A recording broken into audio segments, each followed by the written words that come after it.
নমস্কার বন্ধুরা, আশা করি সকলেই ভালো আছেন। আজকে আমি চলে এসেছি নিরামিষ পটলের রেসিপি নিয়ে। এই যে গাছগুলো দেখছেন, এগুলো কিন্তু পটল গাছ। আর এই গাছ থেকে ছোট্ট ছোট্ট পটল নিয়ে নেব। বাড়ির উঠানেই শখ করে পটল গাছগুলোকে বসানো। একে একে কয়েক কটি পটল নিয়ে নিলাম। যখন নিজেদেরই যত্ন করা গাছে ফল আসে, তখন একটা আলাদাই আনন্দ হয়, বলুন বন্ধুরা। তো একে একে কয়েক কটি পটল নিয়ে নিয়েছি, সাথে দুটো আলু নিয়ে নেব। এমন করে কেটে নিয়েছি পটলগুলোকে। এবার সরিষার তেলে ভেজে নেব।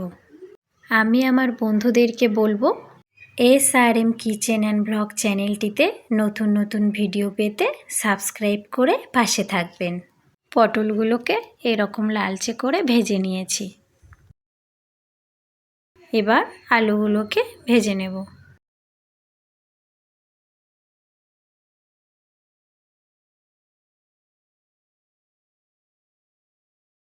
এরকম লালচে করে আলুগুলোকেও ভেজে নিয়েছি। ফোড়নের জন্যে শুকনো লঙ্কা, তেজপাতা দিয়ে দিলাম, সাথে গোটা গরম মশলা আর গোটা জিরে দিয়ে দিলাম। হালকা একটু ভেজে নেব। দিয়ে দিচ্ছি আদা বাটা, তেলের মধ্যে একটু ভেজে নেব।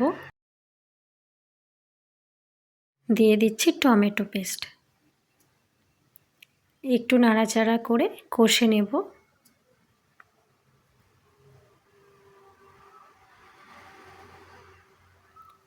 এরপরে গুঁড়ো মশলাগুলো দিয়ে দেব। লঙ্কা গুঁড়ো, জিরে গুঁড়ো, হলুদ গুঁড়ো, চিনি গুঁড়ো আর সামান্য একটু জল দিয়ে আবারও মশলাগুলোকে কষে নেব।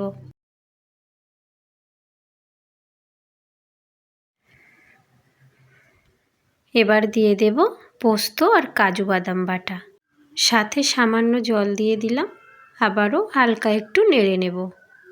বেশিক্ষণ আর কষবো না। এবার ভেজে রাখা পটল আর আলুগুলোকে দিয়ে দিলাম। একসাথে কিছুক্ষণ নাড়াচাড়া করে নেব।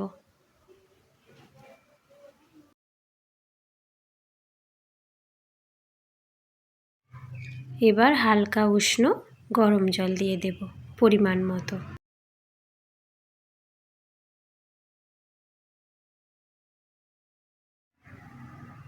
দিয়ে দিচ্ছি স্বাদ মতো লবণ। কিছুক্ষণের জন্যে ধিমে আঁচে রান্নাটি হতে দেব।